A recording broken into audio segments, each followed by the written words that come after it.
Nous sommes dans le chapitre 2 du module 1. Nous allons continuer à explorer les différentes choses que nous avons mises en place. Alors, il est important de voir dans l'écoute active la suite. Regardez. Vous avez vu qu'il y avait 6 modules, donc j'ai découpé les choses. Alors,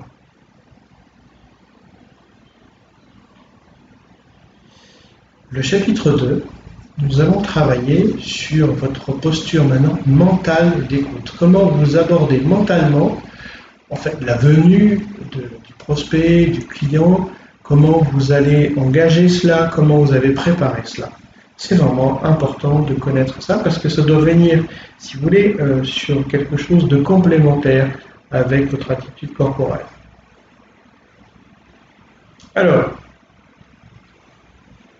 on a vu, c'est un mode de référentiel, votre disposition d'écoute, c'est vraiment important parce qu'il y a une question de, si vous voulez, être égal à égal avec la personne, non pas forcément vous dire « Ah, je vais absolument lui vendre quelque chose ». Non, parce que peut-être vous n'allez pas lui vendre tout de suite, mais vous lui vendrez plus tard. Pourquoi? Parce qu'elle aura vu, qu'elle aura été écoutée, qu'elle aura été prise en compte et que vous n'êtes pas simplement là pour être un vendeur, pour absolument lui coller quelque chose et après plus rien. C'est important, d'accord? Parce qu'il n'y a pas que le maintenant qui est important, mais aussi un peu plus tard. Alors, dans l'attitude corporelle d'écoute, il y a une chose vraiment importante à déterminer. C'est connaissez-vous la différence qu'il y a entre entendre et écouter? Eh bien oui, il y a des différences énormes, majeures. Pourquoi? Parce que l'entente et l'écoute, ce n'est pas la même chose. Quand je dis entendre, ce n'est pas l'entente entre deux personnes. Attention, c'est l'entente, on va dire, sur le canal auditif. Quand vous entendez des choses, ce n'est pas pareil que quand vous écoutez quelque chose. Parce qu'entendre, c'est une attitude qui est passive. Vous entendez globalement du bruit, globalement des circulations, globalement des discussions, ce qu'on vous raconte. Mais vous ne restez pas forcément là-dessus, vous n'engrangez pas. C'est simplement, bon bah, c'est un bruit parmi tant d'autres. Pas la même chose. Alors, très souvent, les gens auront l'impression d'être entendus, mais c'est un peu comme si ça passait. C'est complètement différent parce qu'en écoute active, vous devez vraiment de manière poussée, de manière active, écouter la personne et bien lui faire prendre conscience que vous l'écoutez, que vous êtes là pour elle et que pratiquement il n'y a qu'elle qui parle. Vous voyez ce que je veux dire? C'est vraiment important. Donc, la différence aussi, c'est que dans l'entente, vous entendez globalement les différentes choses que la personne dit, mais vous laissez couler le flot. Et vous n'êtes pas là pour attraper, percevoir, capter et glaner les différentes choses importantes qu'elle vous dit. Et pour faire ça, il faut passer en écoute. C'est-à-dire que quand elle va vous dire un truc, tac, vous allez prendre ça dans mon escarcelle, ça dans mon escarcelle, ça ici, ça là, parce que c'est important et ce sont des choses capitales qu'il faut garder. Donc vous avez bien compris que écouter, ça ne peut pas être autre chose que une action active. Alors, une action, c'est toujours actif, d'accord, mais là, c'est devenu, pour la personne, on va voir après qui a mis ça en place, si vous voulez, deux choses, deux maillons complètement mis ensemble et indissociables, parce que vous ne pouvez pas recevoir une personne et être en écoute vraiment de cette personne sans être dans l'action totale et définitive de l'écouter. Ça demande donc un effort, un apprentissage, un travail, un entretien et aussi un entraînement. C'est important. Parce qu'au départ, vous allez voir, ça vous demandait d'effort. Et avec l'expérience, avec l'habitude, vous n'allez même pas vous en soucier parce que ça se fera mécaniquement. Mécaniquement, vous verrez ce que vous pouvez entendre et puis laisser passer et quels sont les points, ce que la personne vient de dire, sur lesquels vous ne pouvez pas faire l'économie de les prendre, de les choper pour les garder en mémoire et revenir dessus. Et ça se fera automatiquement avec le temps, je vous promets. Moi, je le fais tous les jours. Et oui, vous voyez, il y a différentes postures d'écoute. Ça veut dire que il y a différentes façons d'écouter. Il faut encore savoir comment vous vous placez pour écouter. Est-ce que vous savez comment vous faites, comment vous vous mettez? Il y a plusieurs façons. Soit vous regardez bien fixement la personne parce que vous êtes plutôt visuel, auditive, et vous allez, en regardant les lèvres bouger et parler, avoir, si vous voulez, une correspondance entre le son et l'image. C'est un petit peu comme si vous regardez un film, par exemple, ou une série, où le son et l'image seraient un peu, si vous voulez, décalés. C'est un truc qui est perturbant. Donc si vous êtes visuel, vous avez besoin de caler les deux. Si de l'autre côté, vous n'êtes pas forcément visuel, mais plus auditif, en captation mémorielle, eh bien en fait, vous n'avez peut-être pas besoin de tout le temps regarder la personne.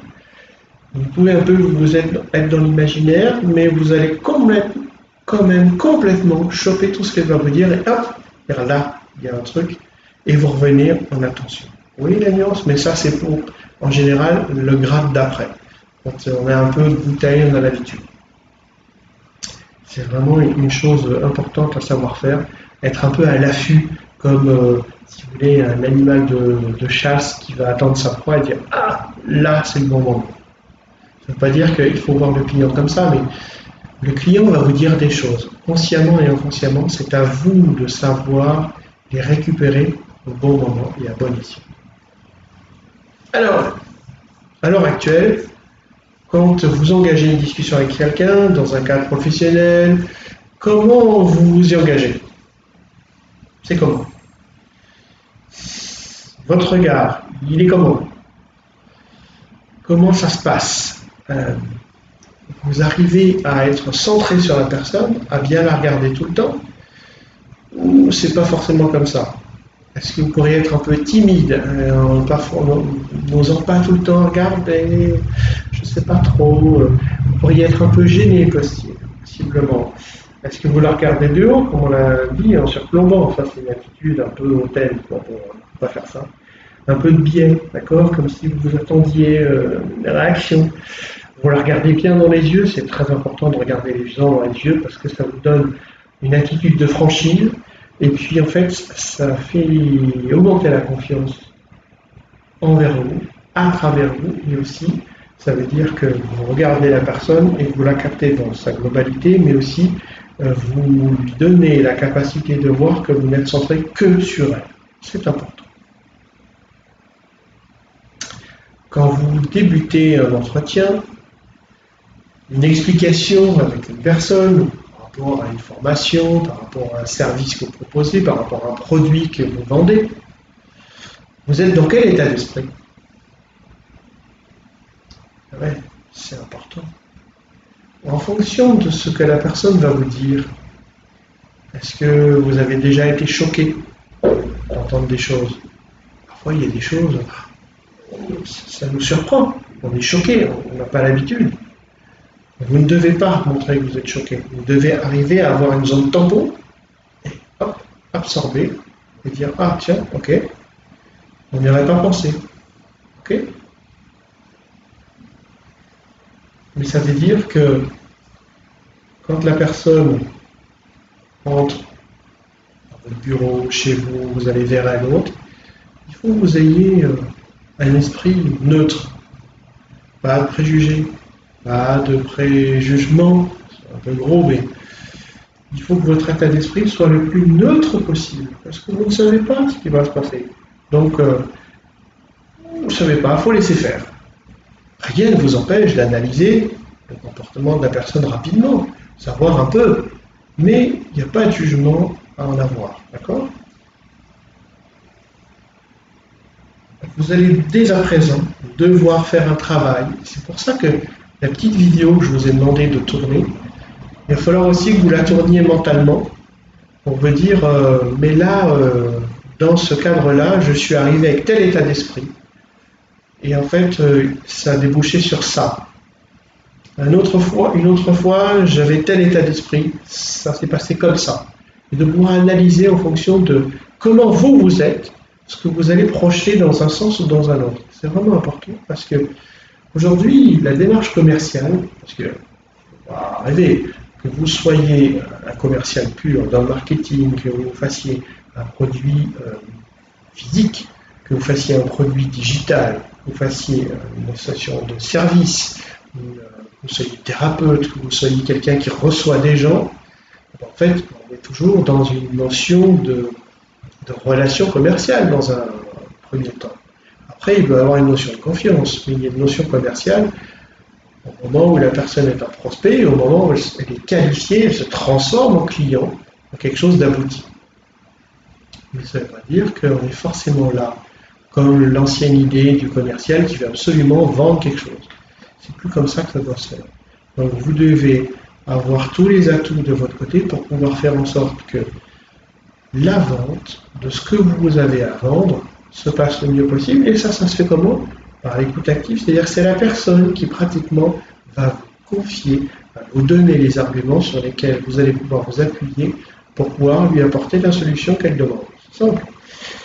Mais n'oubliez pas qu'en fonction de vos états propres intérieurs, l'issue de la conversation, l'issue de l'échange, de l'entretien avec la personne peut changer du tout au tout. Donc il va falloir que vous analysiez, que vous fassiez preuve d'introspection pour aller voir cela, évidemment, le gommer, le changer, le modifier.